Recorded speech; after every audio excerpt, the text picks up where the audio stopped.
there, I'm Melissa Guerra. I am the Kitchen Wrangler, and make sure you subscribe to my YouTube channel where you will see all of the recipes that I love from here along the border of South Texas. And today we are making tamal filling because it is the first in a series of videos that I am making to show you how I make tamales. Now, this is a very basic recipe. We are using very simple ingredients, but I do promise that in the future I will share with you a variety of tamal recipes, but these are the absolute basic skills that you're gonna need, so make sure you subscribe to my channel and make sure you watch all of the videos. So if you're ready, I'm ready. Let's get started on our tamal filling for pork tamales. The two core ingredients for the filling for these tamales is pork and Chile Ancho.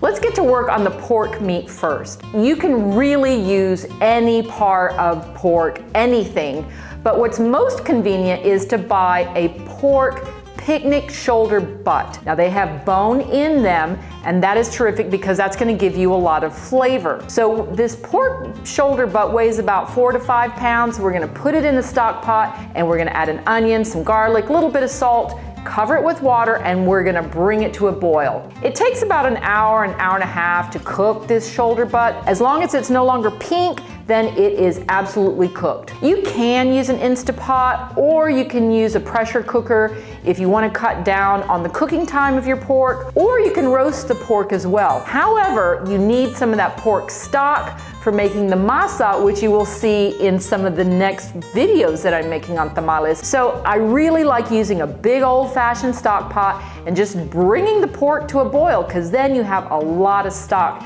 to use in the next steps. Once the pork is cooked and it's completely cooled, we're gonna take the meat off of the bone and then we're going to slice it into big slices. Now we need to mince the pork. And again, there are so many different ways to mince pork. My grandmother used a meat grinder. I know some people that like to use food processors. I really enjoy using a cleaver. I know I look like a cave woman using this cleaver, but I don't care. It's really satisfying. So I chop all of the pork meat until it is pretty small. I like there to be a little bit of toothy texture in the filling of my tamales, so the hand chopping works very, very well for what I like. Once all of the pork meat is minced, we're gonna cover it and we're gonna pop it in the fridge just so it'll cool down a little bit more. And now we need to get to work on the flavoring. We are using Chile Ancho, and Chile Ancho is a dried red chile. And if you know anything about chiles, you know that they're green at first and then they switch over to red. So in its green version, Chile Ancho is a chile poblano. It's green, it's very, very mild, but it's incredibly flavorful. The first thing we need to do is boil our Chile Ancho. Fill a stock pot halfway full of water. Now when you fill a stock pot only halfway full of water, then the chiles don't have an opportunity to pop out, because that's what they'll do. They're dried and they have a tendency to float. So just fill your pot halfway full of water and then add the Chile Ancho. We're not gonna wash the Chile Ancho. Oh, they are very dirty. Don't kid yourself, they're very dirty. But once the chiles have fully cooked and they're flexible, we are going to throw that water out. We're going to dump the entire pot into a colander, and all of that dirty water is gonna drain away. People ask me if you can use that water for a flavoring. I did mention that it's dirty, right? If you look in the bottom of the pot, there is a ton of sand left over. So don't reuse the chile water for anything, just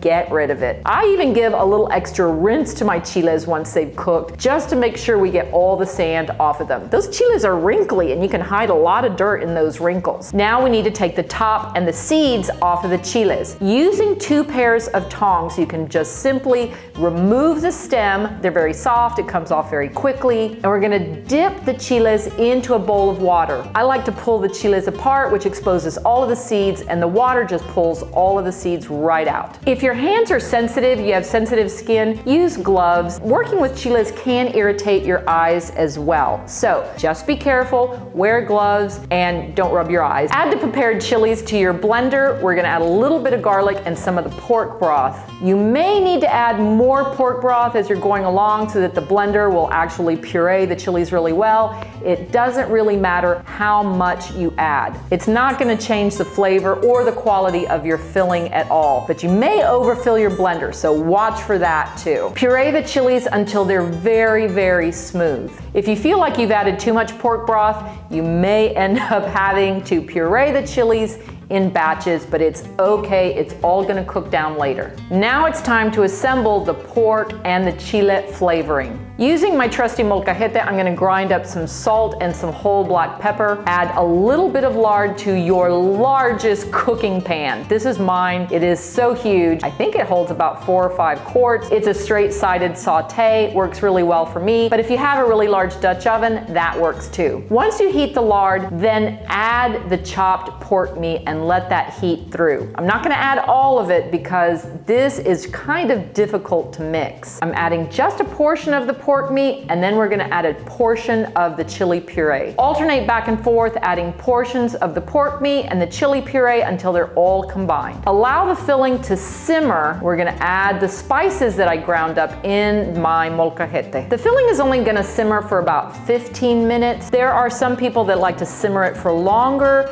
but I prefer to simmer it for only about 15 minutes because I've burnt so many batches of tamal filling, it's ridiculous. So I tend to cook it a little bit less. The pork is already cooked, the chile is already cooked, so it doesn't need a ton of cooking. What the filling does need is to sit there for about a day or so. It's very difficult, I have found, to find the exact right amount of salt to add to the chile and the pork. The flavors need to settle, and you can taste if you need to add more salt. Now, if you've over-salted it, there is kind of a fix, and that is you add less salt to your masa, and the masa will actually absorb out some of the salt. But that's why you have to do this in stages. You have to make tamales very slowly over the course of a few days so that all of the flavors are balanced and so that you don't freak out because it's a lot of work, but totally worth the effort. This tamal filling can be used for enchiladas, you can use it for tacos. You don't specifically have to use it for tamales. It is really delicious. But of course, if you are courageous, you can continue on to the next steps